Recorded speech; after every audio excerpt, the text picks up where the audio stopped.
What's up, everybody, and welcome into this very special Good Karma Wrestling broadcasting live from Starrcast in suburban Chicago with Brian Rowitz, Jonathan Hood with you. Thanks so much for being with us here for this special broadcast, and already here on this Saturday afternoon, it's already been a thrill. Yeah, it has. There's no humidity here like there is in South Florida, so that was nice being outside and not immediately being in sweat. But this is our community. These are our people. It's pretty cool to be here at Starrcast today. It really is. And this is Conrad Thompson that has this every year here at the Hyatt in Schaumburg, Illinois. And it's just a wrestling convention because we've seen celebrities here. We've seen so many pictures and wrestling figures. We don't call them toys, right? That's it's wrestling figures. Thank you, man. Day, man. Thank you. See you guys. GKW guy already just jumped in. We're not even 5 minutes on the air.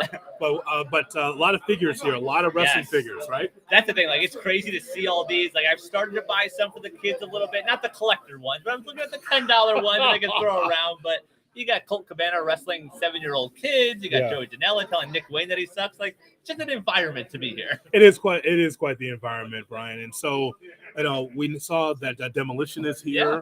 Rakishi's here. Rikishi Fatu is here. And so we've got so many people here, and they're going to keep rolling in all throughout the weekend. So it's pretty cool. It's a cool environment as always. Yeah, and there's shows going on. So, like, we're downstairs and then upstairs, but there's shows going on as well. All day tomorrow. We'll be here tomorrow as well.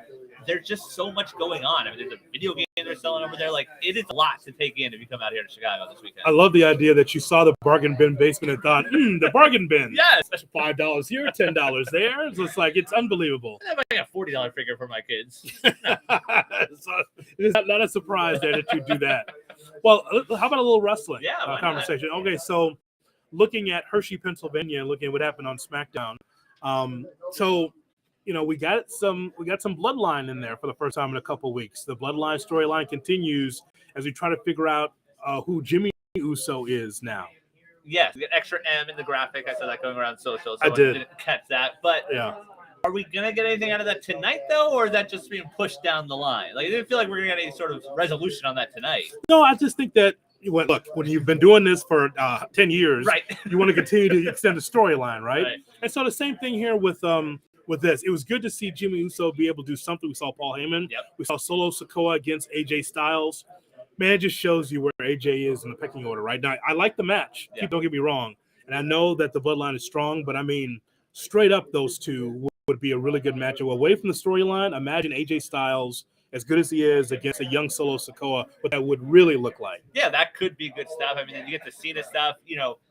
I don't know if there's actual rumblings or people just trying to make it happen, but what is this Cena run going to look like? Is this the heel turn? Do we get it here? Like, is this how he goes out? Because they keep saying Cena Cody. Do you do it that way, maybe? Oh, maybe? No. No. See, we already had heel Cena. Last saw him because he ruined the career of Austin Theory. So he already ruined his career, right? Yeah. Because if people remember that storyline, that whole thing of like, hey, if I lose to you, it's no big deal. If I win, then you're even worse. Right. So he ruined Austin Theory, so he stopped him down to the point where Austin doesn't have a U.S. title anymore. Right. And so now I saw Cena out there, and just the one thing that we got to talk about is, once again, just the presence of Cena being on the show, the big pop. Hershey, Pennsylvania is a good town for WWE historically. And that's always going to be sold out because that's the biggest event there besides the chocolate. The chocolate is cool. You go to the theme park, it smells like chocolate. Big pop for Hershey Park. So like the chocolate's cool, but the wrestling is like 1A in that town, right?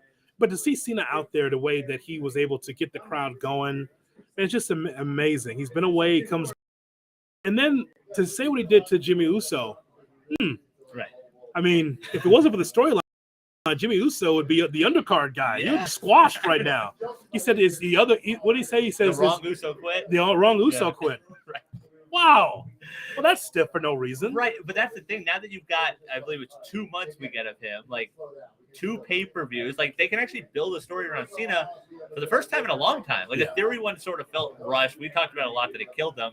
I'm curious to see where that goes. Like, to me, that's a good substitute. If Roman's not going to be on TV, it's good intrigue to like, okay, what are they doing with John for these next 2 months? Yeah, I think that's great that he's going to be around, and he said months, plural, right? Yeah. So, and it shows you that there's not going to be an end to this whole thing with SAG-AFTRA. Looks like this. We're going to see a lot of reruns, and a lot of movies that were on the shelf. But that's it. If that strike ends, is that months? Did that change all of a sudden? He's advertised, I think it's for 7 more. Then all of a sudden it's like, well, actually, I got to go film something. Yes, somebody beat me so I can leave. Somebody, like 10 minutes, I'm out. Opening match, and then gone, right? Yeah, that's fair. And that'll be the end for him, right?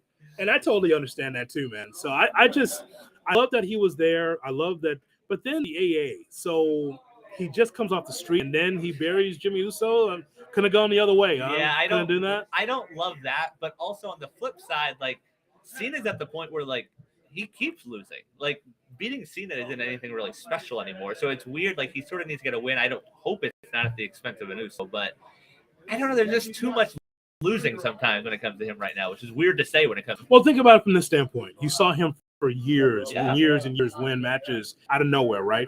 He was Orange Cassidy before Orange Cassidy. Like, how did he win that match? Wait a minute, the roll up. How did he do that, right? Well, I mean, so the same thing here. So now he's doing what's right for the business. And that he's not big match John. And if he is big match John, he will lose and be able to give back to the next generation of wrestling. Well, I mean, I think we talk about it with Jericho. Like, is there a point though where you lose too much to where beating them is, or you're just beating the name? Like, does it still carry any significance? So if someone like a perfect example is what we saw at All In, right? Okay, so Chris Jericho loses to Will Ospreay. Is that the right thing to do? Absolutely, yes, 100%. Okay, like Jericho's 52 years old. Did the right thing by being able to lose against what I'd say a top 5 wrestler, all right now in 2023. So for Cena, like, let's take a look at that roster. Who could he make better? Look at the roster. Now you already got the Austin Theory. Yeah, we tried that. Okay.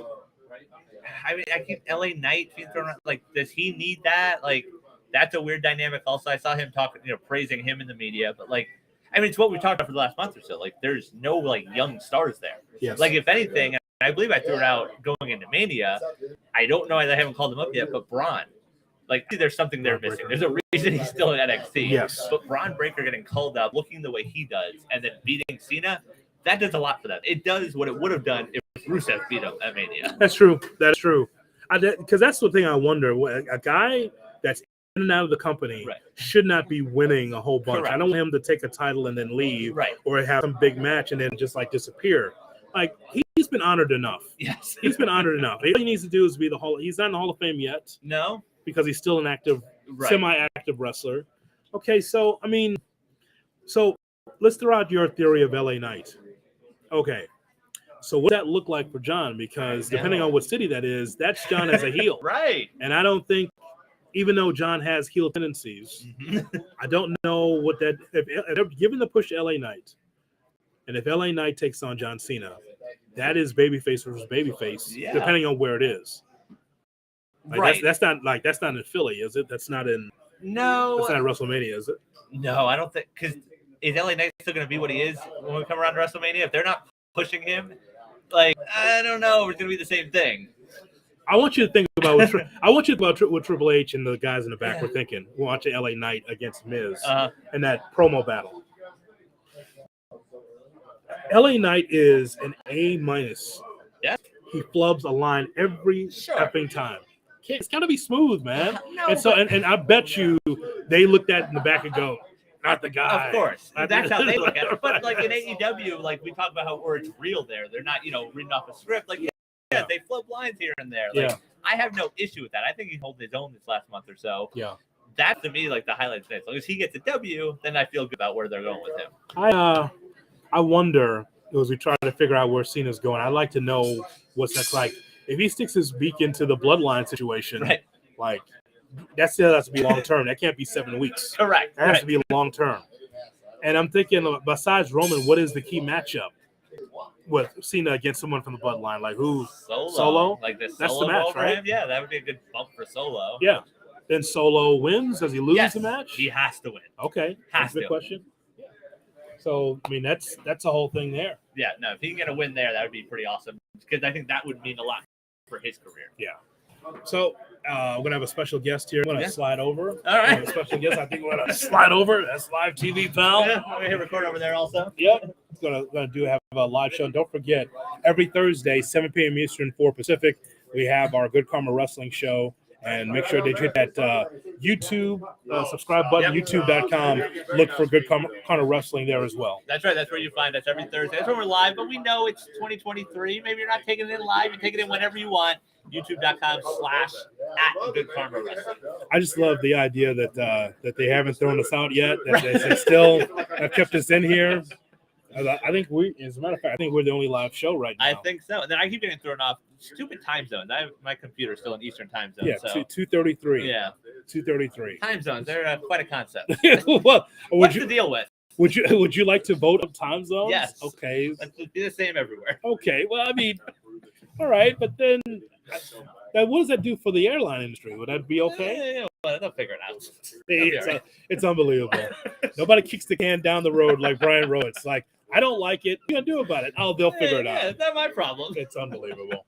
It's unbelievable. Well, we've already had a couple of great guests on the show. We'll have all those. We chatted with Nick Wayne. We chatted with your guy Colt Cabana, Mr. Chicago. Yes. But we'll have all that. It'll sort of put it all together. There's just so much talent here. And like we said at the jump, it's just fun to see all these guys and girls together. Rob Van Dam just randomly walking around looking at wrestling figures like it's supposed to be. Yeah, I just noticed that. Yeah. He just stopped in. Right. Say hello to Demolition. I think but that's what the convention's for, right? 100%. That's what the convention's for. All right, we're going to have a special guest coming up in a matter of moments. Matt Cardona is going to be here. And, boy, what a career for him, by the way, because, I mean, away from the WWE, that guy is making a mint, and he's everywhere. And I talked to him about that type of business model because I'm sure that other indie wrestlers look at it and say, man, I'd love to be able to do that. Well, you mentioned, I think, GCW last night, MLW tomorrow. Yeah. The guy gets around. Yeah. Oh, man. Yeah. Hey, guys. Oh, let me get in the shot here. Yep. Let me get in the shot. There he is. There he is. All right. The great Matt Cardona is with us here on Good Karma Wrestling. How are you guys? Jonathan and Brian, thanks so much. What's for up, guys? You're back here in the corner like me. Yeah. That's where they put pull us, huh? What the fuck? Can you get a worse spot for us down here? No goddamn Wi-Fi. My credit card swiper doesn't work. The Wi-Fi's a little rough. Yeah. That's not how you treat the indie god. I agree. Maybe you guys, but not the indie god. Not either. Not us either. I can believe it. I'm from here. They need to do us I better paid than for that. this table. Oh, did you? Not this one, but mine over there. Oh, you paid for it? I'm vendoring myself. I bet on myself. I flew myself in. I'm paying for the hotel, paying for the table. I mean, I made the money. Yes. I'm 20. Colt Cabana stole one of our tables. Well, it's Cabana. Cabana, you know Cabana. He likes everything for free. Yeah, you got it on the cheap. It was free for him. Yeah. That's exactly what happened. That's right. I want to talk to you about your business model. Okay. You've been on the show before. You talked about your collectibles. Sure. So what's the hot item that you have that you've given to the people at Starrcast? Oh, my God. What did you bring? I always try to bring new merch. I always try to have different stuff because, let's say I was in Chicago a couple months ago. I want them to keep coming to my table. So it's got to be new stuff. The Indie God, I sell the hats, the foam middle fingers. I have the Indie God mic rollers, the Indie God bendies. The next time I come, I might have Deathmatch King micro rollers, Deathmatch King major bendies. I'm definitely I'm working on like Burger King style Deathmatch King crowns. Mm-hmm. It's like $20. Of course, I do sell the replicas also for like $350. All different sides. Mm-hmm. So I'm just trying to hustle. I was a fan growing up. I'm still a fan, but I was a fan collecting all this stuff. So I try to make stuff that I would have bought, or at least I would have thought was cool. Cheap stuff, expensive stuff, everything in between. As a fan, how cool is it for you to be, right around the corner though? There's Demolition.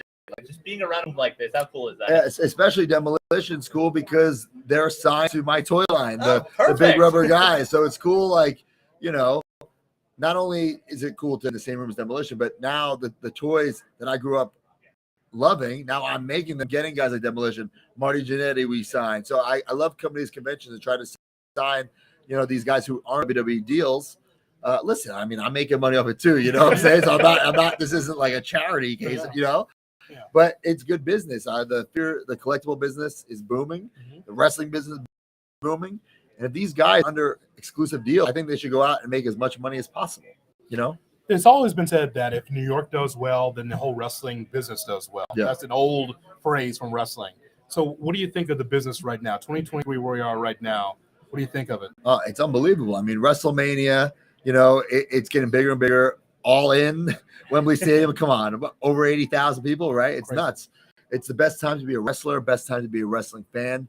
It's trickling down to the indies. There's work everywhere for any of those independent wrestlers who say like they can't get booked, they're not trying hard enough because there's stuff everywhere. Mhm. And as a fan, you can watch wrestling every single night of the week, whether it's from a streaming service or on cable or whatever, Peacock, all these networks. It's wild. It's a wild time to be a wrestler and wrestling fan. You know what, Brian? What we don't get from the dirt sheets, we don't get like what the attendance is for these indie shows, because I know that's doing well when, especially when you're on the card. Yeah. What have you been seeing attendance-wise at these places that you go to? Listen, there are shows that are sold out. Listen, of course, there are shows I'm like, oh my God, what am I doing with my life? But for the most part, though, it's like I'm killing it.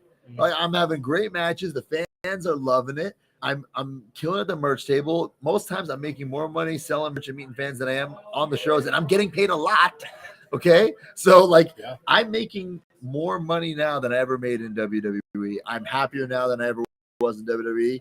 But listen, WWE set me up for this. I didn't just like 2020 start doing the indies. No, like I was on television for over a decade. I had that equity. Then I flipped it. I switched it, and I made the people hate me for it.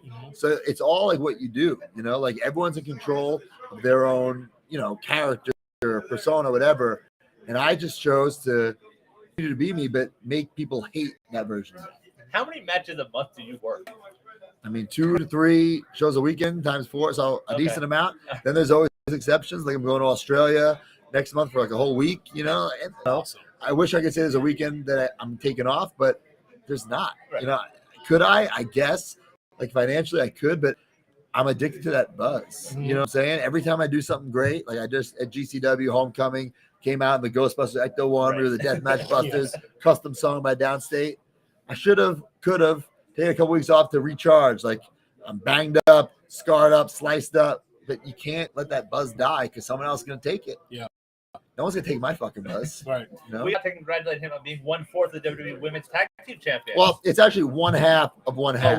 My bad. Because Sorry. when Chelsea and Sonya Deville won, Sonya is still half or Right. was half. So I was half of Chelsea's half. Okay. But now Chelsea's a 2-time champ with Piper. So I'm still half. I'm a 2-time half of a half. Oh wow! All right, you're moving up in the world. Even without being in WWE, I'm still winning titles. I think that's unprecedented. Yes. Yeah. And that money's good for that too, right? That's right. Listen, I'm home every Monday. I see those checks that she gets from WWE. So you get that plus mine. That's right. We call those dinks, dual income, no kids. Oh, you know what I'm saying? go. Cha-ching. Nicely done. That's the best. That's right. That's good. I don't get that one. You don't get that one? You going to MLW tomorrow? That's right. Making my MLW debut. Mance Warner. It's a kiss my foot match. I didn't choose the stipulation. I don't know why it's a kiss my foot stipulation, but I'm not going to lose, so I'm not being kissing his foot. I know him. He's a shower dodger. I see him around. Great. He's bloody. He's wearing like jeans, cowboy boots, like real like trash. Not showering after show. Yeah. Probably is like ringworm. You know what I'm saying? I'm not kissing those feet. No way he gets a pedicure. No fucking way. No. They have to scrape out like the dirt out of his nails. Like I don't want to deal with that shit. He's always talks about the pay window. He just Right. pay and all he then wants, drink cheap beer. That's what he is. You should save some of that money, get some new ring gear. You know what I'm saying? Pal, invest in yourself. Could you give us the name of a wrestler that's been seeing what you've been doing as of late that you're impressed? Is hey, we really like what you're doing. There's a guy that you've met, like, wow, I really like what you're doing. That I like what they're doing. That they like what you're doing. Oh, I'm sure everyone does. There's someone that came to you face to face, Matt. No. There's got to be some veteran that's like, wow, you're really. Lash LaRue just did. Okay. Yeah, and he looks great. He looks jacked. Kick his ass in the ring. So if someone wants to book it, book it. But to answer the question you didn't ask, like other people that I look at and say, ooh, they have potential, definitely.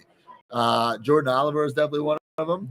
Nick in AEW scooped him up, but Jordan Oliver, I say he's here at WrestleCon wearing a suit, not in fucking gym clothes and like looks like a star, like I don't need to be wearing this, but I want to look like a star. If someone hasn't seen me in a while, has never seen me before, who's that guy? Right. You know what I'm saying? Like I want to be a head turner. I want to stand out. If you want to just wear your gym clothes, your hat, that's fine. But that's not me, pal. Right. No, sorry. You don't look like a star because you are a star. I'm a star. Yes. But I also look like a star. Yes. I have a Rolex too, by the way. If I publicly say it's tax write-off. Yes, that's right. There you go. There you go, IRS. It's right there. That's right. That's right. I'm glad you stopped by the table. Thank man. you very much, guys. I appreciate it. I'm sorry you're all the way to this back corner. I hope okay. you have signal. I hope this fucking uploads. We'll see. There's a recorder. There's backup. We're good. Yeah. All right. Who knows? See you guys later. Thanks. Thank you, man. Appreciate it, man. Thank you. Appreciate it. What's Derek, that, can you bro? take a